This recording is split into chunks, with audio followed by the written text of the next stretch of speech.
This is ASMR Car Edition.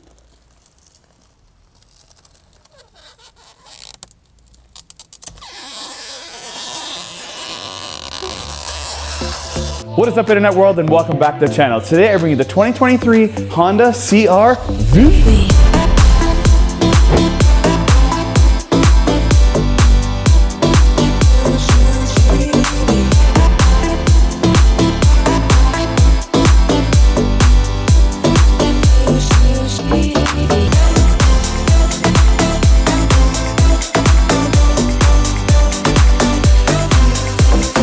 We'd like to give a big shout out to London Honda for letting us borrow this 2023 Honda CRV Sport, as well as a bonus, a front-wheel drive LX. And the difference is, this we didn't wash and this one we did. So this one's nice and shiny.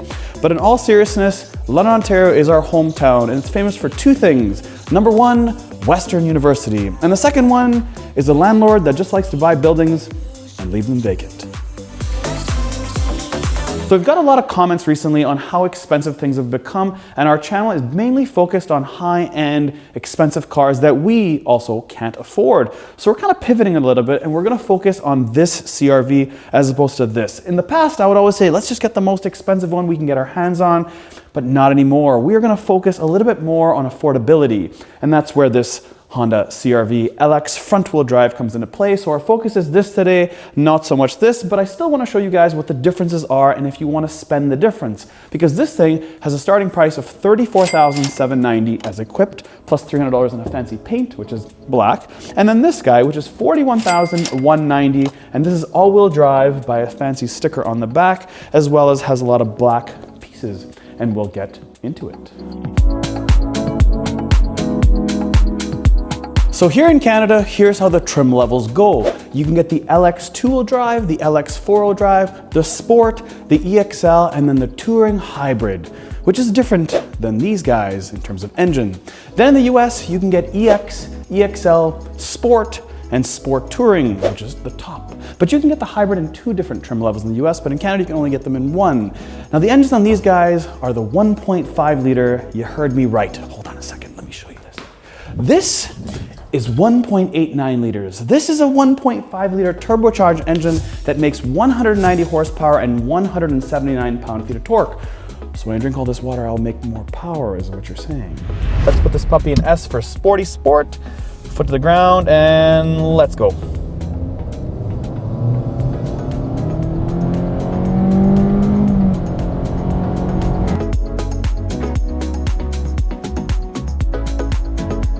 You guys know that this thing is a front wheel drive, and one of the things I wanted to test out to see if I would get any wheel slippage. Now it's not snowing, it's not raining, it is pure tarmac, and I have lots of grip and sun in my eyes. But with that said, is if this thing has zero chances of slipping, I mean it makes 190 horsepower, what is the real purpose of trying to buy an all-wheel drive? If you have winter tires on a front wheel drive car and all seasons on an all-wheel drive car, the front wheel drive will brake better.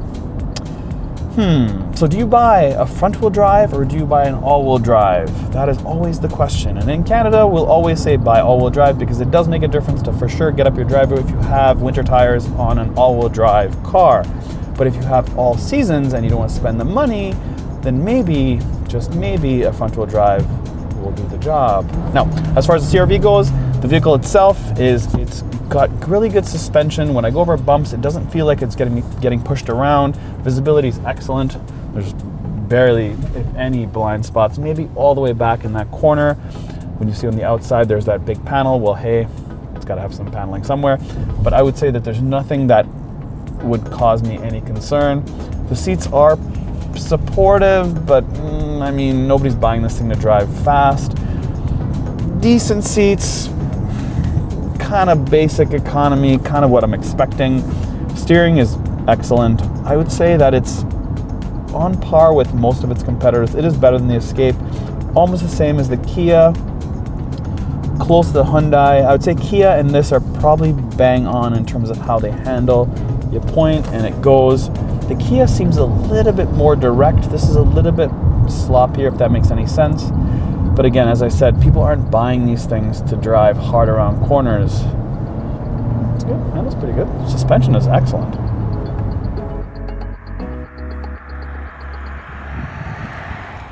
So maybe you're one of those buyers that's trying to figure out the differences between a CRV and an HRV because the prices are the same when you buy a base CRV or a loaded HRV. But that's another video. In this one, we're going to focus on the CRV all the way. So in terms of a Sport and a regular LX, the main differences is this grille, or the only real difference I see with my eyes. They both have adaptive cruise control, a nice big massive Honda badge, and then the exact same honeycomb valence on the bottom. They're all the same. It does have flaps that open up on the bottom for more air on this guy, and on this guy, it's exactly the same. There's no differences between the LX two-wheel drive and this Sport, with the exception of this grille. On that guy, it's more of a flat, sort of plasticky grille, but that's about it.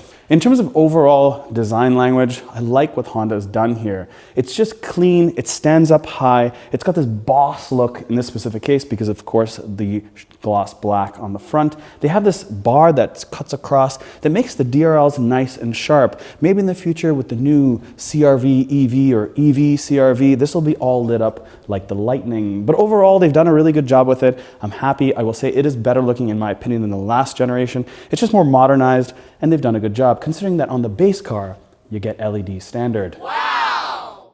Now this might be a small touch, but when you buy a car like this, sometimes you don't expect to have hydraulic shocks when you actually open up the hood. Now most people don't ever do this, but there's no, it is included. Even when you buy the base model, you have hydraulic struts, which is unique because not all of its competitors do. Now the most apparent differences are on the side, and there's two of them. The wheels, these have 18-inch black alloy wheels, whereas on the LX you just have hubcaps and they are 17s. They come with steelies from factory, and at the dealership they slap these bad boys on them. And then the other big difference is not the side. Both of them have chrome trim all the way around, which on German cars are a premium. That's crazy. It's the roof rails. These roof rails are black and they're integrated into the car directly. And on this guy, you don't have any. They're flat. Now, if you notice a little bit deeper, this guy has a sunroof and this one does not, but you can't really see it when you're driving down the road. The roof rails and the wheels are the biggest differences. Now, along the side, if we start from the front, you will see Honda has darkened up these headlights. And then moving along here, it's got this Tiguan kind of vibe. So if you liked the way the Tiguan looked, but you're concerned about reliability, well, meet the 2023 Honda Tiguan CRV. Now, speaking of reliability and stuff that you get standard, these door handles on both of them are keyless entry, and they both have remote start. Yep, even the base one has remote start and keyless entry, which means keys in your pocket, touch the handle, it unlocks. It doesn't do it on the back, just the fronts, which is kind of disappointing, but that's like Kia. They also do the same thing, just on the fronts, not on the back. Now, as far as aesthetics on the side, obviously I picked the black wheels. Someone asked me, if I put black wheels on my LX, will I notice the difference? And the answer is probably not, but you're gonna miss the sunroof, and you're gonna miss the fact that you don't have these roof rails, which kind of make the thing look all sort of substantial. This one looks kind of weak compared to this guy. Now, moving along to the back, there's only one small difference, and it's so small you probably wouldn't even notice. On the Sport, you have a painted section on this rear spoiler. Now, on the LX, you also have a rear spoiler. It's just not painted. It's just the same plastic finish from, I'm not sure why it wasn't painted, but anyways, all in all, there are some positives here. On the side, I like how the shoulder line folds all the way through. The car just looks more substantial, bigger. CRV, when you think about CRV, you think that it's small. It's gonna cannibalize maybe some Passport sales, maybe even some Pilot sales. Now, I know people will talk about a third row, but it's a bigger CRV, it's larger. Again, it sort of reminds me of a larger Tiguan of sorts, even though on paper, they are pretty much exactly the same. My favorite part of the CRV are these taillights. Check them out, they're sweet. They are Volvo-ish here, they are Jaguar here, and they're retro BMW X5 together. Yeah, that's only high-end brands, and that's what these brands are doing now. They're taking the high-end boys and saying, look, we can do it too. And that's cool because it widens out the CRV. It makes it look more just substantial, not small anymore, just like the side. Now, other features on the back, of course, this is a Sport, so you get the Sport badge all in black. You'd never see this on a CRV back in the day, but you do today. On this LX, there's nothing here, including these taillights. Now, that's weird. They look exactly the same, but they don't illuminate. What's up with that? LX front-wheel drive, you got it. You get it. No idea. Anyways, You have 2 exhausts on the bottom, which is crazy because this is a 1.5 liter turbocharged motor. You have 2 exhausts, 2 of them. At least have 1 little pea shooter coming out, telling people that you're cheap on gas with the 1.5 liter, but you put 2 full out, legitimate exhausts. That is actually pretty sweet. You know what's even sweeter? This little sticker. It says all-wheel drive, and this is the same on the HRV. There's no more little sign that says all-wheel drive. It's just a little sticker. I know, Amazon, buy it, put it right here, all-wheel drive. Who's gonna know? Now this LX also has a rear view camera, and so does that Sport, but it does not have a power tailgate. It has a rubberized button right underneath this Honda badge and an LED, as you can see with my fingers. I lift it up and it goes up. It is aluminum, so it is lighter. It's not super heavy. How about going down? It's more about the shock or the strut performance in terms of pulling it down. So one hand, it does it. How much power do I put into it? About a medium amount. But this guy here is powered, and I press the button, same sort of deal, and it goes up. We will find out if you can set this. So I will try to pull it down. It says right there, hold to set height, so I'm assuming it does. I pull it down where I want it to, I stop, I hold it down, and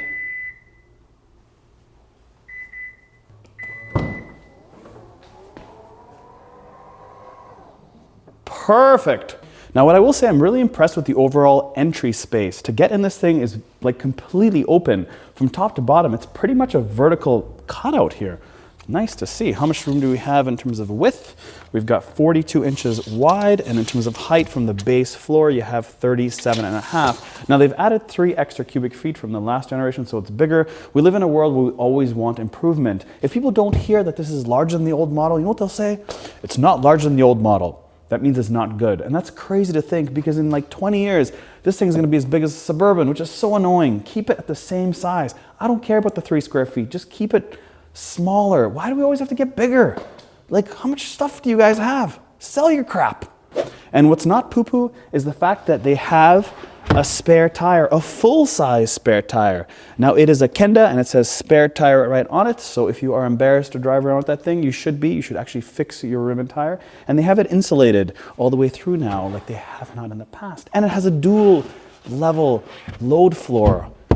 Now what this doesn't have is it doesn't have handles anymore that you can just pull and the seats fold flat. And it's because now these rear seats are fully adjustable. That means you can put them back and recline them in 8 different positions, which you couldn't on the old model, which is a nice touch, something that the Europeans do. Back seat of the CRV. Look at this door, not the panel itself, but how it opens. Most vehicles stop right here, not this one. It opens up to a 90 degree, full out 90 degree. I can step into this thing very easily, and it's like the door doesn't even exist. Pretty cool, I like that Honda. Now the seat itself is sort of unique. You can't slide it backwards and forwards. There's no handle on the side, there's no handle on the bottom, but you have the handle up here like the old generations. Now when I pull this down, the seat does pivot forward to give me more room, and it folds flat on both sides. It doesn't fold flat with respect to the trunk. There's a little bit of a bump out. They say it has to do with the hybrid system and the way the frame is designed, but it does this. It reclines all the way back. But I can only do it by putting my hand back all the way here and then getting this position. If I want to go back to normal, I have to go do one of these. I pull it back and I get to this position. Kind of strange. They should have really put it on the seat on the bottom. Just makes it a bit more, convenient. Now, the other thing is differences between the two. This one has a pocket right in front of me, whereas that one, the base LX, does not. It also has fancy trim on the Sport. It's piano black. It kind of makes the whole door panel look nice, but that one doesn't have it. It does have the trim, but no piano black around it. They both have a CRV marking, so sort of a little bit of a nugget. It says CRV right on the door panel on the bottom. And when you don't close the door, it feels pretty solid. There is nice rubber gaskets all the way around and a nice large rear window that is tinted even on the base model. As far as cup holders in the center, you have 2 of them. It's not a pop-out, it's just simply a plastic insert they've put here. So I do have a little bit of an armrest for myself, and so does Buddy next to me. There are 3 seat belts in the back. It does have this nice, really dark sort of fabric they've used. What I am a little bit disappointed in, though, is the fact this doesn't have a panoramic sunroof. I don't know why they thought it doesn't make any sense to put one in, even on the top model. The last generation, the top model had it. Most of its competitors have it. It doesn't have a USB or USB-C in the back here either. That's So strange. This is a Sport. This is what they'll be selling, but they don't have it. Front seat of a CRV. Front seat of a CRV. Built in Ohio, Indiana, or in this specific case, Canada. And this one's built in Canada. This is a front-wheel drive LX, and I wanted to do the interior of this one first and only because the fact that it's base, what do you get? Well, no sunroof, that's the parent, but who cares? People don't use them anyways. Most people have them closed. Now, let's start at the trim level. Again, no piano black on the trim, but the door panel is still decently substantial. You have all your buttons. The front driver's window is automatic. You have lock, unlock, and of course, power windows.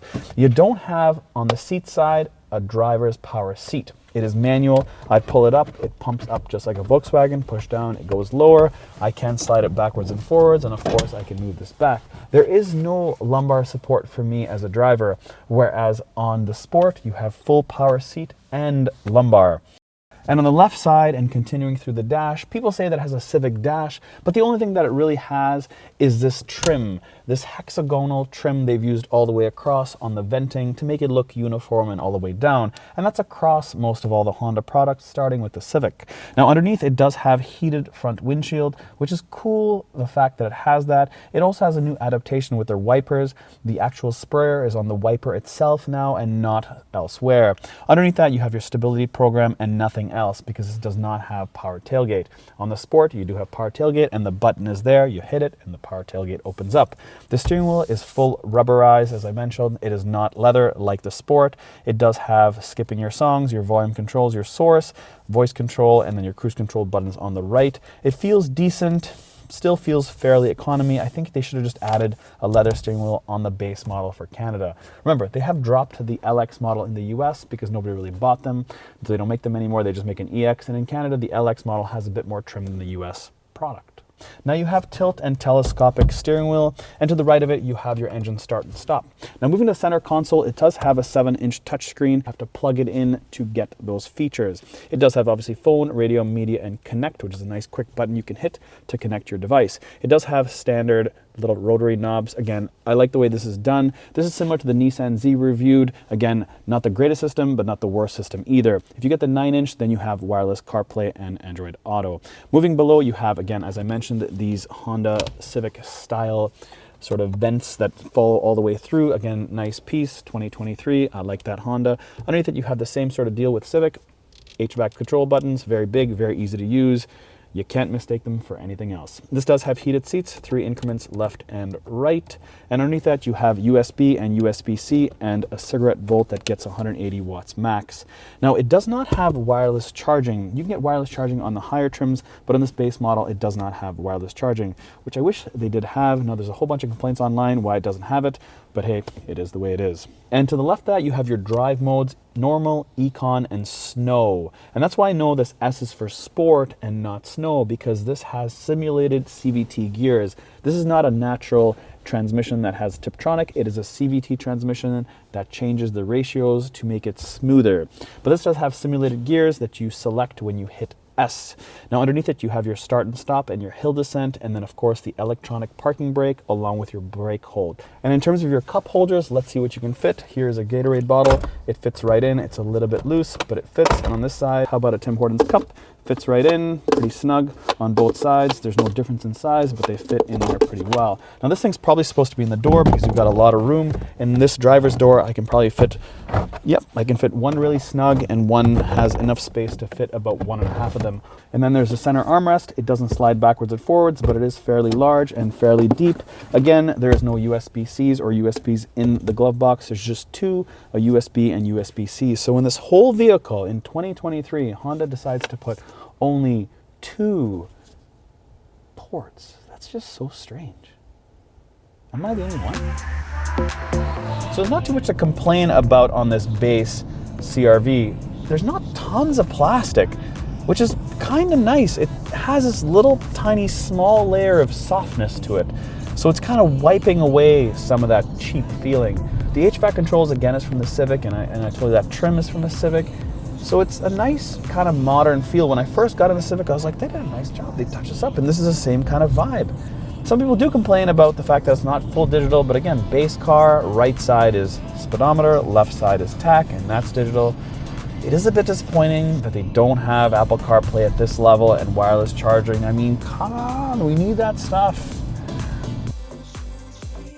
Now, if you do have all-wheel drive, when you put it in snow mode, 50% of the power goes to the back, so it's more rear-wheel drive biased. Otherwise, you're primarily front-wheel drive, just like this. So it's only if you need it. That's why you buy an all-wheel drive. So you have to ask yourself, is it worth the extra money? Is it also worth the extra money to buy a Sport for some blacked-out badges and black wheels and some extra features in here, like a sunroof? That's really questionable. It's about a $7,000 difference. For me, I'd probably buy the base one, because this would definitely not be my primary car. I only got one kid. Sports cars is what we love. Hope you enjoyed this video, and as always, thanks for subscribing, and thank you to London Honda for giving us the CRV to compare the Sport versus the base one. Thanks for watching.